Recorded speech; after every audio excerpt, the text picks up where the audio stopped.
কথা বলছিলাম operation ব্যাকপা two নিয়ে।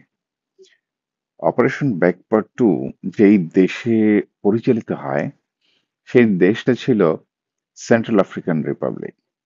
এটা একটা দেশের নাম।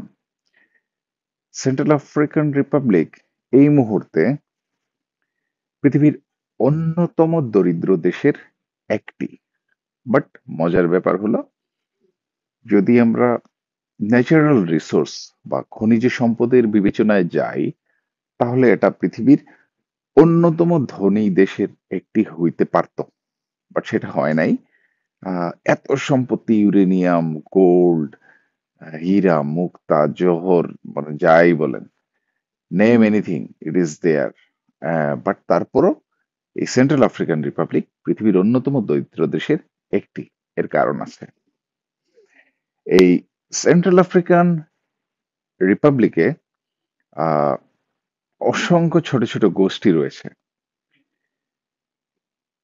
প্রথম দিকে এখানে ইসলামিক খিলাফতের আন্ডারে মুসলমানরা বেশ খানিকটা আলোকিত হয়। এখানে একটা মুসলমানদের একটা আহ, সংখ্যা রয়েছে যেটা বেশ ভালো পরিমাণে। এছাড়া এখানে রয়েছে খ্রিস্টানরা। বেসিক্যালি এই দেশটা দুইটা ভাগে বিভক্ত, মুসলিম এবং খ্রিস্টান, এবং এদের মধ্যে সমস্যা লেগেই থাকে। এই খ্রিস্টানরা এই সেন্ট্রাল আফ্রিকান রিপাবলিকে কিভাবে আসলো? যুগে যুগে প্রায় 1500 বা 1000 বছর আগে থেকে এখানে সময়ে সময়ে ডাচ উপনিবেশ ছিল। পরবর্তীতে এখানে ফ্রেঞ্চ উপনিবেশ আসে এবং তারা এখানে ধর্ম প্রচার করে এবং এই জায়গায় উপনিবেশ সৃষ্টি করে, এবং তারপর থেকে এখানে সময়ে সময়ে এগুলা চলেই আসে। ওরা কখনোই আর পূর্ণাঙ্গ রূপে স্বাধীন হতে পারে নাই। এখন এই দেশে এত প্রাকৃতিক সম্পদ যে এই প্রাকৃতিক সম্পদগুলা আহ সবাই তুলতে চায়। এই যে ছোট ছোট গোষ্ঠী আছে, বংশ আছে বা ধর্মীয় দল আছে, এরা এই খনিজ সম্পদগুলা তুলতে চায়। এটাই বেসিক্যালি সেন্ট্রাল আফ্রিকার সমস্যার মূল কারণ। সেন্ট্রাল আফ্রিকা বাংলাদেশের থেকে আহ, আমি শিওর না, but more or less like 7 to 8 Times bigger, 7 থেকে 8 গুণ বড় হবে। তো এই দেশটাকে কখনো এক জায়গায় এনে নিয়ন্ত্রণ করা যায় নাই। প্রত্যেকটা জায়গায় ছোট ছোট গ্রুপ খনিজ আহরণ করে এবং এগুলা বিক্রি করে হচ্ছে ইউরোপিয়ান দেশগুলোর মধ্যে। এই খনিজ আহরণ নিয়ে ওদের মধ্যে গৃহযুদ্ধ লেগেই থাকে। মানে এই সম্পদের বন্টনের যুদ্ধটা, নাম দেন কখনো সিভিল ওয়ার, কখনো নাম দেন সম্মানের যুদ্ধ, কখনো নাম দেন ধর্মের যুদ্ধ, এইভাবে চলতেই থাকে। তো বর্তমানে 2016 সাল থেকে সেন্ট্রাল আফ্রিকায় একজন স্টেবল প্রেসিডেন্ট আছেন। তিনি চেষ্টা করছেন সবাইকে একটা সমঝোতার মধ্যে নিয়ে আসতে, বাট এটা আসলে কোনোভাবেই কার্যকর হচ্ছে না। তো এই দেশটায় প্রচন্ড রকম প্রাণহানি হয়। ছোট ছোট গ্রুপ মারামারি করে প্রচন্ড রকম প্রাণহানি হয়। এই প্রাণহানির ফলশ্রুতিতে দরিদ্র দেশ সেন্ট্রাল আফ্রিকা ইউনাইটেড নেশনস একটা ডিসিশন নেয় যে আমরা এখানে শান্তি প্রতিষ্ঠার জন্য কিছু উদ্যোগ নেব, যার পরিপ্রেক্ষিতে এই সেন্ট্রাল আফ্রিকায় ইউনাইটেড নেশনস মিশনস চালু হয়ে যায়। এবং যখন ইউনাইটেড নেশনস মিশন চালু হয়, বাংলাদেশ সেনাবাহিনী বা বাংলাদেশ এটাতে পার্টিসিপেট করে। বাংলাদেশ কিভাবে পার্টিসিপেট করে? বাংলাদেশ বলে আপনারা উম, এইখানে শান্তি প্রতিষ্ঠা করবেন, বেশ টাকা পয়সা খরচ হবে। আপনাদের যেই সব দেশে আপনাদের টাকা পয়সা আছে তারা আপনারা টাকা পয়সা দেন, আমাদের কাছে এত টাকা পয়সা নাই, আমরা আমাদের জনবল দিব। জনবল বলতে বেসিক্যালি আর্মি, পুলিশ, এদেরকেই বোঝায়। এদেরকে দিব। তো আপনারা এদেরকে বেশি টাকা পয়সা দেওয়ার দরকার নেই, এদেরকে চা নাস্তার টাকা দিলেই হবে, আমাদের আর কোনো টাকা লাগবে না। এই প্রেক্ষিতে এইখানে 13 থেকে 14 সাল এইরকম সময়ে বাংলাদেশ সেনাবাহিনীর একটা কন্টিনজেন্ট ওইখানে গিয়ে পৌঁছায়। এখন সেন্ট্রাল আফ্রিকার কন্ডিশন কেমন ছিল? বাংলাদেশের যে কন্টিনজেন্টটা যায়, সেই কন্টিনজেন্টটা সেন্ট্রাল আফ্রিকায় ল্যান্ড করার পর দ্বিতীয় দিন ওদের বাংলাদেশ আর্মির একটা কনভয়কে ওইখানকার একটা বাহিনী একটা রেড করে ওইখানে আটকায় ফেলে এবং ওদেরকে সব অস্ত্র যা আছে, খাবার দাবার যা আছে সবকিছু দিয়ে দিতে বলে, এবং ওরা দিয়েই দিচ্ছিল ভয় পেয়ে। এই এবং ওরা টোটালি কোনো রকম ফাইট ব্যাক করে নাই। তো ওদেরকে আবার একজন যাওয়ার সময় একজন সেনা সদস্যকে বাংলাদেশ আর্মি হত্যা করেও চলে যায়। তারপর থেকে এটা হচ্ছে বাস্তবতা। ওই যে কন্টিনজেন্টটা ছিল প্রথম যে ধাক্কাটা খায় এবং যে রেইডে পড়ে, তার কারণে ওরা বেশ ভীতু হয়ে যায়। সো বাংলাদেশ আর্মি খুব ভয়ের সাথে চলা শুরু করে, এবং এদের কন্টিনজেন্টের সবার চোখে মুখে তখন ভয় ছিল যে কখন বাইরে যাব, কখন আমাকে গুলি করবে, কখন আমাকে মেরে ফেলবে। আমি অনেকের সাথে কথা বলেছি এবং তাদের মধ্যে এই ভয়টা আমি লক্ষ্য করেছি, এটা ফুটে উঠতো। এই যে ভয়টা, কখন আমরা সেন্ট্রাল আফ্রিকা থেকে বের হয়ে যাব, জীবন নিয়ে বের হয়ে যেতে পারবো, নিজের বাপ মায়ের কাছে চলে যেতে পারবো, বাংলাদেশে আর্মিতে যায় আবার শান্তিপূর্ণ জীবন ওইখানে করতে পারবো। এরকম একটা সিচুয়েশন চলে আসে ওদের মধ্যে। এইরকম পরিস্থিতিতে আহ যখন পরিস্থিতি অনেক ঘোলাটে, তখন বাংলাদেশ আর্মি পার্সু করে এবং এইখানে বাংলাদেশের শুধু সেনা সদস্য ছাড়াও এইখানে কমান্ডোদেরকে সেন্ড করা হয়।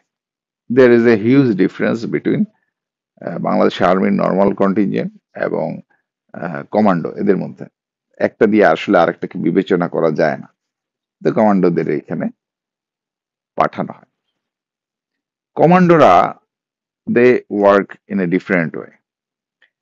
তো কমান্ডোদের একটা কন্টিনজেন্ট ছিল BAN S F C 3, Bangladesh special force 3।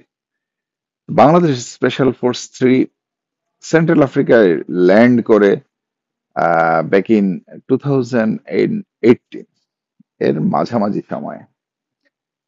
নাও 2018 এর মাঝামাঝি সময়ে ল্যান্ড করে, what was the situation Bangladesh special force they found? বাংলাদেশের বাংলাদেশের কমান্ডোরা যখন ওইখানে সেন্ট্রাল আফ্রিকায় ল্যান্ড করে, ওরা ওইখানে প্রথমেই দেখতে পায় যে এই মিশনটা পরিচালিত হচ্ছে, এই মিশনটার নাম হচ্ছে মিনুস্কা। এই মিশনটা পরিচালিত হচ্ছে ফ্রেঞ্চদের স্পন্সরশিপে। ফ্রেঞ্চরা বেসিক্যালি এদের টাকা পয়সা দিত, এবং এখানে আরো কিছু দেশ যেমন চায়না, ইউএসএ, এরাও এখানে ডোমিনেট করার চেষ্টা করছিল।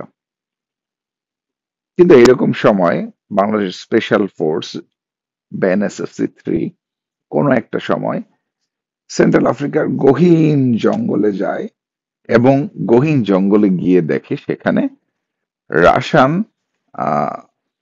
মার্সেনারি টিমের উপস্থিতি। এটা প্রথম বাংলাদেশ স্পেশাল ফোর্স রিপোর্ট করে মিশন হেডকোয়ার্টারে। এই মার্সেনারি টিমটা বেসিক্যালি ছিল ওয়াগনার গ্রুপ। তো এটার সাথে আসলে বাংলাদেশ স্পেশাল ফোর্সের কোনো সম্পর্ক নাই, বাট মার্সেনারি গ্রুপটা এখানে কাজ করছিল। যখন অলরেডি ওরা ভিতরে চলে এসে কাজ করছিল, তখনও চায়না এবং ইউএস আর্মি ভিতরে আসতে পারে নাই, এইরকম পরিস্থিতি ছিল। এছাড়া এখানে ইউনাইটেড নেশনস মিশনের আন্ডারে এখানে নেপালি ফোর্স ছিল, এখানে মৌরিতানিয়ান ফোর্স ছিল, আম, ক্যামেরুন ছিল, আম, পাকিস্তান ছিল, ইন্ডিয়ার কিছু জনবল ছিল, এরকম অসংখ্য দেশ সে জনবল এখানে ছিল। তারপর দে ওয়ার অ্যাক্টিভ দেয়ার। এই ছিল ওভারঅল ডেপ্লয়মেন্ট। এর মাঝখানে বাংলাদেশের যারা ছিল তাদের মধ্যে ছিল বাংলাদেশের একটা মেডিকেল টিম ছিল। এটা ছিল সেন্ট্রাল আফ্রিকার ফার্দার ইস্ট পার্টে। আর ওয়েস্ট পার্টের দিকে ছিল বাংলাদেশ আর্মির একটা ব্যাটালিয়ন, যেটাকে বলা হয় ব্যান ব্যাট। আর বাংলাদেশ আর্মি মেডিকেলকে বলা হয় ব্যান মেডিকেল। আর মাঝামাঝি একটা অবস্থান, যেটা ওদের রাজধানী, এরকম একটা জায়গায় ছিল ব্যান এসএফসি। তো যাওয়ার পর ওইখানে কি ধরনের প্রবলেম, কি ধরনের সিচুয়েশন ফেস করতে হয় স্পেশাল ফোর্সকে? স্পেশাল ফোর্স বাংলাদেশ আর্মিতে যারা কমান্ডো আছে, নর্মালি তাদেরকে নিয়ে সিলেক্ট করা হয়। বাট অনেক সময় দেখা যায় যে অনেকের টাকা পয়সার সুবিধা দেওয়ার জন্য শুধু কমান্ডোদেরকে না নিয়েও কমান্ডোর বাইরেও অনেককে টেনে নিয়ে আসা হয় কমান্ডো ফোর্সের মধ্যে। বাট ইটস ওকে, কারণ হচ্ছে যাদেরকে নিয়ে আসা হয় তারা হচ্ছে বিভিন্ন ক্যাটাগরিতে স্পেশালাইজড। কেউ সিগন্যাল ইকুইপমেন্টস এ স্পেশালাইজড, কেউ মেডিকেলে স্পেশালাইজড, এরকম অনেক লোককে নিয়ে আসা হয়। তো নিয়ে এসে একটা কমান্ডো কোম্পানি ফর্ম করা হয়। তো এই কোম্পানিটা ছিল হচ্ছে BNSFC 3। BNSFC 3-তে মানে it's like combination of Bangladesh army and Bangladesh commando for special force. তো এটা খুব ইন্টারেস্টিং একটা টিম ছিল, যেটার কমান্ডার ছিলেন লেফটেন্যান্ট কর্নেল আজাদ। BNSFC 3। তো BNSFC 3 যেহেতু বাংলাদেশ আর্মির সব ধরনের লোক নিয়ে ওইখানে যাওয়া হয়েছে, তো BNSFC 3 ওইখানে যাওয়ার পর প্রথমেই যে জিনিসটা ফেস করলো, যে সবার ফিজিক্যাল স্টেমিনা একসাথে মিলছে না। ফিজিক্যাল স্টেমিনা একসাথে মিলছে না বলতে কি বোঝাচ্ছি, এখানে যারা কমান্ডো ছিল, they were most of them were very robust. আর যারা সাধারণ আর্মি ছিল, তারা এতটা রোবাস্ট ছিল না। তো যখন কোনো অপারেশনে যেতে হয়, কমান্ডোরা যে এনথুজিজমে যায় বা যে স্ট্রেংথ নিয়ে যেতে পারে, সাধারণ সেনা সদস্যরা এই স্ট্রেংথের সাথে কোপ আপ করতে পারছিল না।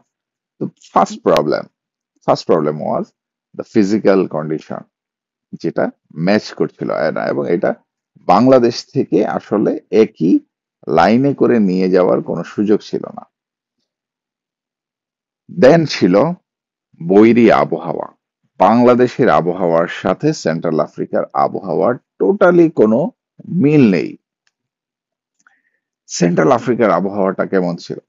সেন্ট্রাল আফ্রিকায় একজন বাঙালি যদি যায়, বাঙালি যাওয়ার পর যেটা হতো, রোদে রোদে ইউভি ছিল অনেক বেশি। আমরা অনেক সময় বাংলাদেশে বলে থাকি যে সান বার্ন হয়ে গেছে আমার, বা অনেক বিদেশিরা বলে সান বার্ন হয়ে গেছে। এই সানবার্নটা প্রথম আমার জানা মতে বা আমি অবজারভেশনে আমি যেটা দেখেছি, এটা প্রথম দেখেছি আমি সেন্ট্রাল আফ্রিকায়। ব্যাপারটা কিরকম হয়, সেন্ট্রাল আফ্রিকায় যখন আপনি রোদে যাবেন, এজ এ বাঙালি যখন রোদে যাবেন, যাওয়ার পর রোদের মধ্যে থাকলে আপনার চামড়ার পুড়ে যাবে। এখন চামড়াটা পুড়ে যাবে বলতে কিভাবে পুড়বে? এই পোড়াটা হচ্ছে, যদি আপনার চামড়ার উপরে কেউ আগুন ধরায় দেয় তাহলে কি হয়, বা চুলার উপরে যদি আগুন চলে যায় বা আঙুল যদি লাগে, তাহলে কি হয়, এখানে একটা পাতলা লেয়ার উঠে যায়, সেটার নিচে পানি জমে ব্লিস্টার হয়, এবং এই পুরো চামড়াটা আস্তে করে একটা সময় পড়ে যায়। That is call sunburn. তো বাঙালি ট্রুপস যারা গেল, তারা যখন রোদে গেল, ওদের বডিটা এটার জন্য প্রিপেয়ার্ড ছিল না। তো সানবার্ন হওয়া শুরু করলো, শরীরের যে এই অংশটা ঢাকা থাকতো না, ওই অংশটা পুড়ে যেত, এবং ওটার নিচে ব্লিস্টার হতো, পানি জমতো, এবং ওই চামড়াটা পুড়ে যেত। এই প্রবলেমটা সলভ হয় কিভাবে? BNSFC 3 যেটা করে, ওইখানে ডেপ্লয় হওয়ার পর দে তাদের যে কমান্ডাররা ছিল, আহ, ছোট ছোট সেকশন কমান্ডাররা যারা ছিল, তারা দে আইডেন্টিফাইড, এবং কেউ কেউ এটাকে আমলে নেয়, এবং ঠিক দুপুরবেলা সবাইকে নিয়ে হাঁটা শুরু করতো রোদের মধ্যে টু গেট দ্য সান। এবং একটা পর্যায়ে এই চামড়া টামড়া পুড়ে যায়, they become immune to this UV, মানে ওদের চামড়া সেন্ট্রাল আফ্রিকানদের মতো হয়ে যায় এবং আহ, এই প্রবলেম থেকে ওরা বেঁচে যায়। তারপর যে ফিজিক্যাল দুইটা ইয়ের সমস্যা ছিল কমান্ডো এবং সাধারণ আর্মির মধ্যে, এটা কিভাবে সলভ হয়? এখানে সব কমান্ডো আসলে ফিজিক্যালি ফিট ছিল না। তো এখানে যারা ক্যাপ্টেন ছিল, যারা মেজর ছিল, দে টুক ইন্টেন্স মেজার। সকালে, দুপুরে they started to make their troops work out. যেমন আমি একটা ওয়ার্কআউটের একটা এক্সাম্পল দেখাই। যখন সূর্য ঠিক মাথার উপরে থাকতো, ঠিক সেই সময় তারা তাদের ট্রুপসকে নিয়ে বের হয়ে যেত। প্রথম দিকে কি হইতো, অনেক ওজন টোজন সবকিছু নিয়ে অস্ত্র শস্ত্র নিয়ে বের হয়ে যেত। তো প্রথম দিকে কি হতো, প্রথম দিকে ট্রুপসরা এই ওয়েদারকে নিতে পারতো না। এরকম অসংখ্য ঘটনা ঘটেছে যে অনেক জেসিও যারা একটু বয়স্ক বা অনেক কম বয়সীয় যারা আছে, তারা ওইখানে হাঁটতে হাঁটতে বা এক্সারসাইজ করতে করতে মাটিতে পড়ে যাচ্ছে। ওদেরকে আবার বাকিরা কাঁধে করে নিয়ে হাঁটতেছে, বাট হাঁটা কখনো বন্ধ হয় নাই, এক্সারসাইজটা কখনো বন্ধ হয় নাই। ওই দ্য রাফেস্ট দিনের রাফেস্ট টাইম, যে এই সময়টা ওয়েদার থাকে, ওই সময় এইগুলা করা হতো। করে করে within like 1 or 2 months they become use to with the central African weather.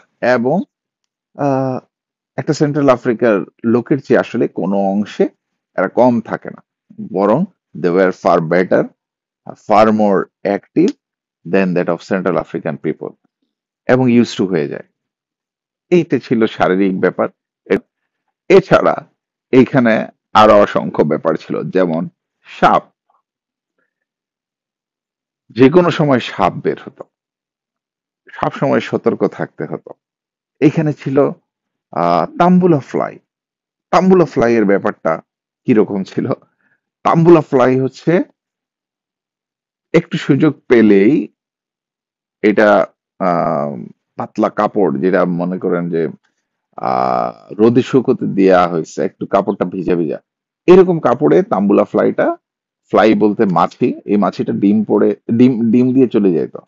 তারপর যখন এই কাপড়টা আবার কোনো সেনা সদস্য পরতো, এই যে ডিমটা লেগে আছে, এই ডিমটার লোম এত ছোট, লোমকূপের মধ্য দিয়ে চামড়ার নিচে চলে যেত।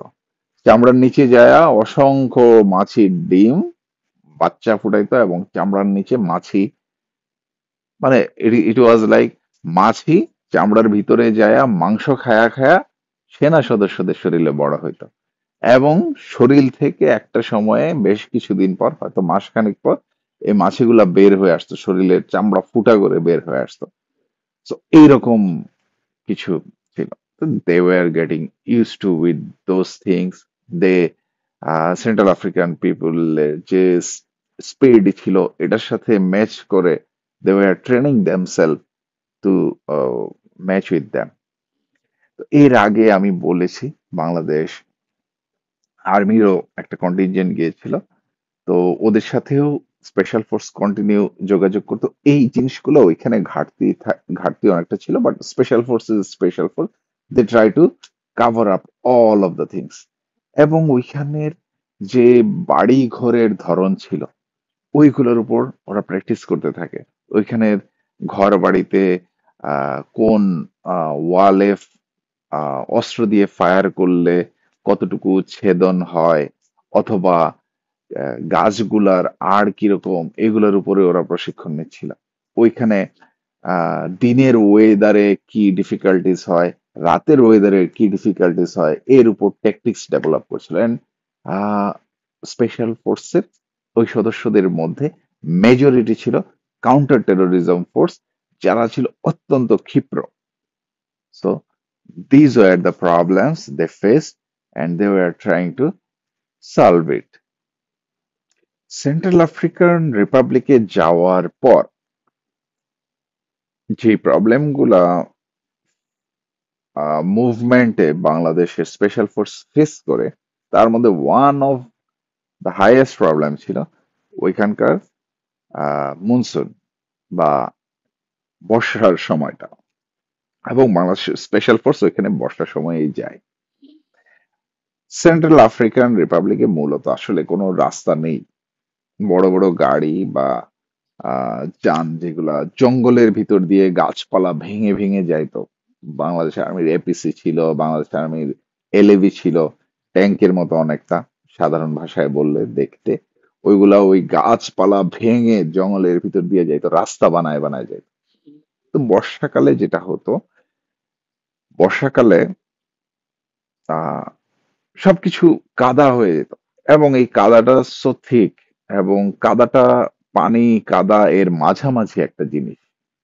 লাইক আপনার একটা গাড়ি যদি কাদার মধ্যে নামতো, এই গাড়িটা কাদার মধ্যে নামার পর গাড়িটার যে সাইডের গ্লাস গুলো আছে, গ্লাসের উপর পর্যন্ত কাদাটা চলে আসতো,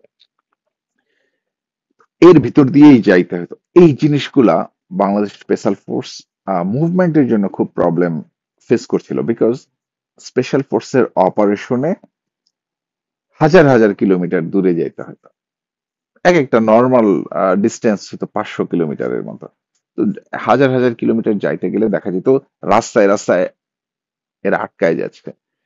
আহ এই রাস্তাগুলো ঠিক করতে হতো, রাস্তা বানায় বানায় নিয়ে যেতে হতো, কাদা ঢুকে। তারপর ওইখানকার যে পাথুরে মাটি ছিল এগুলাতে টায়ার গুলা ছিঁড়ে যেত, বাস্ট হইতো। পাহাড় ছিল, অনেক উঁচু উঁচু পাহাড় ছিল, পাহাড়ে উঠতে যায় গাড়ি গরম হয়ে যেত। স্পেসিফিক্যালি ওইখানে যে ইয়েগুলা ছিল, কিছু টার্কিশ ভেহিকেল ছিল, ওইগুলা ক্যাপাবল ছিল না পাহাড়ের জন্য। They were named as cobra. ওইগুলোতে প্রবলেম দেখা দিত, ওইগুলো গরম হয়ে যেত, চলতো না, নষ্ট হয়ে যেত, সিল ছিঁড়ে যেত, কন্টিনিউ কোনো না কোনো কিছু ভাঙতে থাকতো। তো এইসব রাস্তা এগুলা ঠিক করে করে করে করে নিয়ে যাইতে হতো। লাইক কখনো বের হয়েছে যে সকালে বের হয়েছে, বিকালে যা পৌঁছে যাবে, এরকম একটা মিশনে বের হয়েছে, and it happened that it took like 10 days to reach to destination. তো এই 10 days আবার ওরা কিভাবে টিকে থাকতো? they were the commandos. তো তাদের ব্যাপারটা জানা ছিল। রাস্তায় যেতে যেতে গাড়ি নষ্ট হয়ে যেত, পানি কাদার মধ্যে গাড়ি ওইখানে ডুবে যাইতো, ওইখান থেকে আবার মানুষকে রেস্কিউ করে তুলে নিয়ে আসতে হতো। তো ওইখানে যে লোকাল রিসোর্স ছিল, ওইখানে যে পশু পাখি পাওয়া যেত, they started to collect those, because তারা মাত্র একদিনের, 2 দিনের বা 3 দিনের প্রিপারেশন নিয়ে বের হয়েছে, রাস্তায় লেগে যাচ্ছে 10 থেকে 15 দিন, কোনো খাবার নাই, কোনো পানি নাই। তো লোকাল অ্যানিমেল কালেক্ট করতো, ওইগুলা দিয়েই রান্না বান্না হতো। লোকাল যে শাক সবজি জঙ্গলের মধ্যে পেঁপে টেপে পাওয়া যেত, ওইগুলো দিয়ে খাবার চালাইতো। পানি ছিল না, যখন বৃষ্টি হতো এই বৃষ্টির পানিগুলো সবাই মিলে কালেক্ট করতো, করে করে ছোট ছোট জায়গায় কালেক্ট করতো। এবং এর মধ্যে প্রবলেম ছিল অ্যাটাক বা রেইডে পড়ার। ওইখানকার প্রত্যেকটা লোকালিটিতে আলাদা আলাদা ছোট ছোট রেবেল গ্রুপ ছিল, দে ওয়ার আর্মড। এবং আমি আগে যেটা বলেছি, ওখানে এর আগে বাংলাদেশ ব্যাটালিয়ান ছিল, বেসিক্যালি ওরা ইনফেন্ট্রি। তো ওরা ওদের উপর একবার অ্যাটাক হয়েছিল, দে গেভ আপ এভরিথিং। তো এই রেবেলদের একটা ধারণা হয়েছিল যে বাংলাদেশ আর্মি হচ্ছে লুতুপুতু টাইপ, আহ সো এদেরকে অ্যাটাক করাই যায়, এদের অ্যাটাক করলেই এরা অস্ত্র শস্ত্র দিয়ে দেয়, খাবার দাবার দিয়ে দেয়, কান্নাকাটি করে, এরকম একটা ধারণা হয়ে গিয়েছিল। বাট দে ডিডেন্ট নো যে বাংলাদেশ নর্মাল ইনফেন্ট্রি ছাড়াও অলরেডি কমান্ডোরা এখানে এসে নেমেছে, দে ডিডেন্ট নো। এবং কমান্ডোদের জন্য এটা খুব ইম্পর্টেন্ট ছিল টু গিভ এ মেসেজ যে what happened earlier time, this will not happen with the commandos, and don't mess with Bangladesh army. এই মেসেজটা দেয়া খুব ইম্পর্টেন্ট হয়ে গিয়েছিল, কারণ এই মেসেজটা না দিলে they were creating disturb to the special force mission গুলাতে। এখন স্পেশাল ফোর্স মিশন কি করতো? আসলে মিশন স্পেশাল ফোর্সের মিশন গুলা এমন ছিল না যে ওইখানে যায়া মারামারি করা, বা it was not like that. Special force বা কমান্ডোদের মূল মিশনটা ওইখানে ছিল যে কোনো কোনো দেশের আর্মি বা ইউএন এর কোনো টিম, সিভিল টিম যদি মারাত্মক রকমের বিপদে পড়ে যায় তাহলে সেই আর্মিকে উদ্ধার করা, সেই হোস্টেসকে রেস্কিউ করা, অথবা হেলিকপ্টারে ইভাকুয়েট করতে হবে। Those are the things to করা। এগুলো কেন করবে? এগুলো করার কারণ ছিল ওই যে এখানে শান্তি প্রতিষ্ঠার জন্য ইউএন এর যারা কাজ করছে তাদেরকে ফেসিলিটেট করা। যেমন কোথাও হয়তো বাচ্চাদের পড়ালেখার ব্যবস্থা করছে ইউনিসেফ, বা খাবারের ব্যবস্থা করছে ডাব্লিউএইচও। ওরা যখন এগুলো দিতে যাচ্ছে মাঝপথেই হয়তো রেবেলরা লুট করে নিয়ে যাচ্ছে, বা ওই পুরা একটা আর্মির একটা কন্টিনজেন্টকে মেরে ফেলতেছে। এদেরকে উদ্ধার করে এদেরকে উদ্ধার করে আহ, এদেরকে উদ্ধার করে এদের বাকি ইউএন এর কাজকে সহজ করাই ছিল স্পেশাল ফোর্সের কাজ। নর্মাল আর্মির সাথে পার্থক্যটা ছিল, নর্মাল আর্মি নর্মালি একটা এলাকায় ডমিনেন্স ক্রিয়েট করতো যার মধ্যে ইউএন এর অন্যান্য সদস্যরা কাজ করতেন। বাট স্পেশাল ফোর্সের কাজটা ছিল এই যে নর্মাল আর্মি কন্টিনজেন্ট গুলা যেগুলা ডোমিনেট করছে, ওরা যখন ফেল করতো তখন এখানে কমান্ডোদেরকে পাঠানো হতো, so that they can rescue the armies from the rebels. That was a little bit of difference between a normal contingent আর স্পেশাল ফোর্সের মধ্যে। আর সাধারণ যারা ইউএন এমপ্লয়ি ছিল, they were concern about the overall peace situation. এটা নিয়ে অনেক আহ, জটিলতা আছে, ব্যাখ্যায় অনেকে অনেক ভাবে বলবে যে যারা উম, এখানে কাজ করছে বা স্পন্সর কান্ট্রি ছিল তারা হয়তো এখান থেকে এই দেশগুলো থেকে অনেক টাকা পয়সা তুলে নিচ্ছে। That is a different debate, I will not go to that. তো এই ছিল মোটামুটি একটা স্ট্রাগল ওইখানে, এবং ওইখানে বাংলাদেশ আর্মিকে স্ট্রংলি উপস্থাপন করাটা স্পেশাল ফোর্সের জন্য খুব জরুরি হয়ে গিয়েছে। At the same time BNSF-3 যখন বাংলাদেশে ছিল, দে হার্ড, তারা শুনতে পেয়েছিল বাংলাদেশ আর্মির একজন সদস্যকে এইভাবে হত্যা করা হয়েছে, নৃশংসভাবে গুলি করে হত্যা করা হয়েছে, তার অস্ত্র নিয়ে চলে গেছে, তার খাবার নিয়ে চলে গেছে। They were burning inside.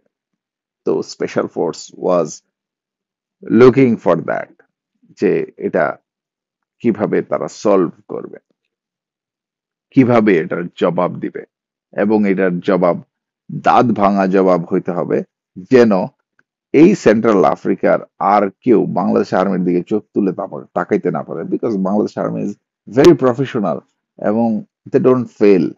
R moreover it was not Bangladesh army, it was special force, Bangladesh special force commando contingent ছিল। স্পেশাল ফোর্স ওইখানে যাওয়ার পর প্রথম দিকে ছোট ছোট কিছু এঙ্গেজমেন্টে জড়ায় যায়। যেমন ইউএন থেকে একটা টাস্কিং হয় একটা এলাকায় যাওয়ার জন্য, যেটা লরিত এলাকার উপর দিয়ে যেতে হয়। ওইখানকার ফোর্স কমান্ডার ছিলেন বাল্লাকিতা। তো উনি পাঠালেন যে এইখানে কোনোদিন ইউএন ফোর্স যায় নাই, এটা গহীন জঙ্গলের ভিতরে, রাফেস্ট ওয়েদার, রাফেস্ট নেটিভ পিপুল এখানে আফ্রিকান, ওরা কখনোই ঢুকতে দেয় নাই। তো এইরকম একটা জায়গায় স্পেশাল ফোর্স যাচ্ছিল। তো বাংলাদেশ আর্মি স্পেশাল ফোর্সকে পাঠানো হলো, টাস্কিং করা হলো যে we should touch that ground and we should know what is there. তো আনডিসকভার্ড বাই ওভারঅল ওয়ার্ল্ড একটা এরিয়া ছিল, যেটা শুধু ওইখানকার নেটিভ পিপলদেরই ছিল। ওই জায়গায় জঙ্গলের ভিতর দিয়ে গাছপালা ভেঙে ভেঙে কমান্ডোরা যাওয়া শুরু করে। তো ওই এলাকায় যে রেবেলরা ছিল তারা ঐক্যবদ্ধ হয়ে যায়। ঐক্যবদ্ধ হয়ে ওইখানে, it's a separate operation, not ব্যাকপা। আহ ওইখানে প্রায় 300 জন লোকের মতো বাংলাদেশ স্পেশাল ফোর্স কন্টিনজেন্ট 3 কে ওনারা একটা অ্যাম্বুশ করে। ইট ওয়াজ লাইক জঙ্গলের ভিতর দিয়ে একটা সরু রাস্তা ছিল, ওখানে এপিসি এলইবি যাচ্ছিল, বাংলাদেশ স্পেশাল ফোর্সকে গাইড করছিল আবার একটা মৌরিতানিয়ান ব্যাটালিয়ান এজ এ কম্পেনিয়ন ওদের সাথে যাচ্ছিল। ইটস লাইক বাংলাদেশ স্পেশাল ফোর্সের 20 জন আর 10 জন মৌরিতানিয়ান আর বুরুন্ডি কিছু আর্মি ছিল। তো দে ওয়ার গোয়িং দেয়ার। যখন একটা সরু রাস্তার ভিতর দিয়ে জঙ্গলের ভিতর দিয়ে যাচ্ছে এইরকম সময়ে সামনে পিছে উম, বড় বড় গাছ রাস্তার উপর পড়ে গেল। গাছগুলো কত বড় আমি কিভাবে বোঝাবো? ধরেন আপনারা 3 জন লোক একজন আরেকজনের হাতে যদি ধরেন, তাহলে যত বড় হবে এরকম 3 জন লোক এরকম ধরে একজন আরেকজনকে ধরে যে সার্কেল করলে যত বড় হবে এরকম সাইজ ছিল গাছের কাণ্ডগুলা। এরকম গাছ ঠাপ ঠাপ ঠাপ করে ফেলে দিল রাস্তার উপরে সামনে পিছে। এরকম করে একটা এমবুশ করলো। এমবুশ করে they started to understand the situation, যে কতটুকু আগাবে কতটুকু যাবে। এবং এর আগে they had the experience with Bangladesh army, যে এদেরকে মারতে গেলে এরা খাবার টাবার দিয়ে দিত। দে ফ্ল্যাগ দেখে বা ড্রেস দেখে they thought this is also Bangladesh army, but they didn't know it was the commando force. তো এরকম এই লরিতোর এই অপারেশনটায় যখন এমবুশ করে প্রায় 300 জন লোকের মতো, তখন এই স্পেশাল ফোর্স যা করে initially they manage to escape the ambush area. যে এম্বুশ এরিয়াটা ছিল এই এরিয়াটা গাছপালা ভেঙে ডান বাম হয়ে চলে যাওয়ার প্ল্যান করে এবং দে বিকেম সাকসেসফুল। দেন ওইখানে ক্যাপ্টেন পারভেজ ছিল, বা আরো যারা ছিল, দে স্টার্টেড টু ডিসকাস যে what should be the next action. ওইখানে তারা ডিসকাস করে এবং তারা ডিসিশন নেয়। BNSF-C3 সেন্ট্রাল আফ্রিকায় আসার পর this was the first operation, and there should be a good message to them যে you cannot just play with Bangladesh army. তো এই চিন্তাধারার প্রেক্ষিতে এই জায়গাটা ইভাকুয়েট করে ওরা অনেক দূরে সরে যায়। সরে যাওয়ার পর দে এমপ্লয় দ্য স্নাইপার্স। এই স্নাইপার গুলা জঙ্গলের ভিতরে উঁচু উঁচু জায়গায় উঠে যায়। উঠে যায় they started to observe the area. এই এরিয়াগুলো অবজার্ভ করে they identified all the ambush commanders. ওইখানে যারা কমান্ডার ছিল এদেরকে আইডেন্টিফাই করে এবং আইডেন্টিফাই করে একটা পর্যায়ে it was like after 1 hour they did the counter ambush, এবং that was no assault, nothing, only the snipers and one single command. ওখানে 4টা স্নাইপার গ্রুপ বসানো হয় এবং ওদের কমান্ডার যারা ছিল ওই রেবেল গ্রুপের, ওই কমান্ডারদের উপর ফায়ার করা হয়। 4টা স্নাইপার গ্রুপে 8 জন থাকে, সেই 8 জন স্নাইপার ওদের উপর ফায়ার করে এবং they neutralize them and did a excellent counter ambush drill and then they returned. This was the first thrust to Central African rebel group, যেটাতে দে ফাইনালি আন্ডারস্টুড যে বাংলাদেশ আর্মিকে আসলে টাচ করা যাবে না। টাচ করতে গেলে they will retaliate, they will react. এবং প্রথমে যে এক্সপিরিয়েন্সটা ছিল বাংলাদেশ আর্মির সাথে, that has change. Now they are reacting and they are reacting very professionally. তো এটার জবাব দে উইল গিভ। সো এই লেসনটা ওদের মধ্যে দিয়ে দেয়া হয়। এটা ছিল একটা ইনিশিয়াল অপারেশন। এবং এইসব অপারেশনের মাধ্যমে এখানে যে কমান্ডো ছিল, এখানে যে অন্যান্য আর্মির সদস্য ছিল, they were getting very much oriented with the operations, with the situations. এছাড়াও অসংখ্য এলআরপি করে, 3 দিনের এলআরপির জন্য বের হয়ে এখানে 15 দিন লাগায়, 10 দিন লাগায়। তো they were getting matched as a team. তো এটা একটা বেনেসেসি ফোর্স অ্যাজ এ টিম হিসেবে ডেভেলপ করা শুরু করে, and it was a very effective team হিসেবে লাইক উইদিন 6 মান্থস এটা ডেভেলপ করে।